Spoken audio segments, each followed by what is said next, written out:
اعوذ باللہ من الشیطان الرجیم بسم اللہ الرحمن الرحیم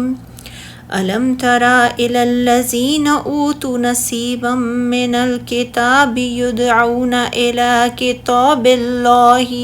لیحکم بینہم ثم یتولی فریق منہم وہم معرضون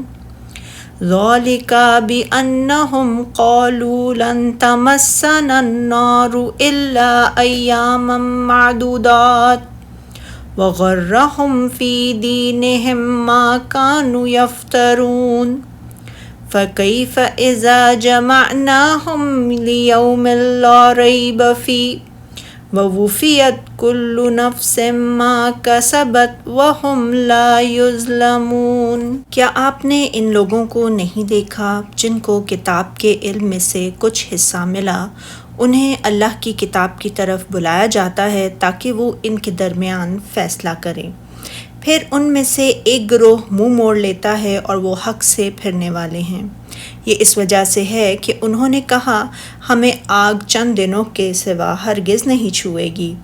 اور ان کو ان کے دین کی بابت ان باتوں نے دھوکے میں ڈال رکھا ہے جو وہ خود گھڑتے ہیں۔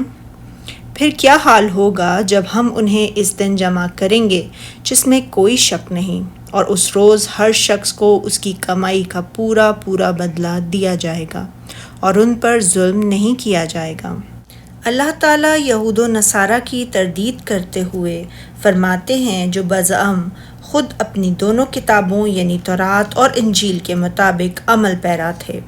کہ جب انہیں یہ دعوت دی جاتی کہ ان دونوں کتابوں کی تعلیمات کے مطابق اللہ تعالیٰ کی اطاعت کرو اور حضرت محمد صلی اللہ علیہ وآلہ وسلم کی اتباع کرو، تو یہ تورات و انجیل سے منہ پھیرتے ہوئے اعراض کرتے ہیں۔ اس میں اور اللہ تعالیٰ کے احکام کی مخالفت اور عناد کے حوالے سے ان کے ذکر کرنے میں ان کی حد درجہ مذمت کی گئی ہے۔ پھر اللہ تعالیٰ نے فرمایا یہ اس لیے کہ یہ اس بات کے قائل ہیں کہ دوزخ کی آگ ہمیں چند روز کے سوا چھو ہی نہیں سکے گی، یعنی حق کی مخالفت پر اس بات نے انہیں آمادہ کیا کہ اللہ تعالیٰ پر افرا پردازی کرتے ہوئے اپنے لیے یہ دعویٰ کیا کرتے تھے کہ دنیا کے 1000 سال کے عوض ایک دن کے حساب سے انہیں کل 7 دن تک جہنم میں عذاب دیا جائے گا۔ پھر اللہ تعالیٰ نے فرمایا ہے کہ اور جو کچھ یہ دین کے بارے میں بہتان باندھ رہے ہیں اس نے ان کو دھوکے میں ڈال رکھا ہے، یعنی ان کے اس فاسد گمان نے انہیں اپنے اس باطل دین پر ثابت قدم رکھا جس کے ساتھ انہوں نے اپنے آپ کو دھوکہ دیتے ہوئے یہ کہا کہ ان کے گناہوں کی وجہ سے جہنم کی آگ انہیں صرف چند دن تک چھوئے گی، حالانکہ انہوں نے اس افترا پردازی کو از خود ایجاد کیا ہے۔ اللہ تعالیٰ اس کو کوئی سند نازل نہیں فرمائی۔ اللہ تعالیٰ نے انہیں سرزنش کرتے ہوئے فرمایا تو اس وقت کیا حال ہوگا جب ہم ان کو جمع کریں گے، یعنی اس روز جس کے آنے میں کچھ بھی شک نہیں، یعنی ان کا کیا حال ہوگا کہ انہوں نے اللہ تعالیٰ پر بہتان باندھا ہے اور اس کے رسولوں کی تکذیب کی ہے، انبیاء علماء کو قتل کیا ہے جو کہ نیکی کا حکم دیتے اور برائی سے منع کرتے تھے۔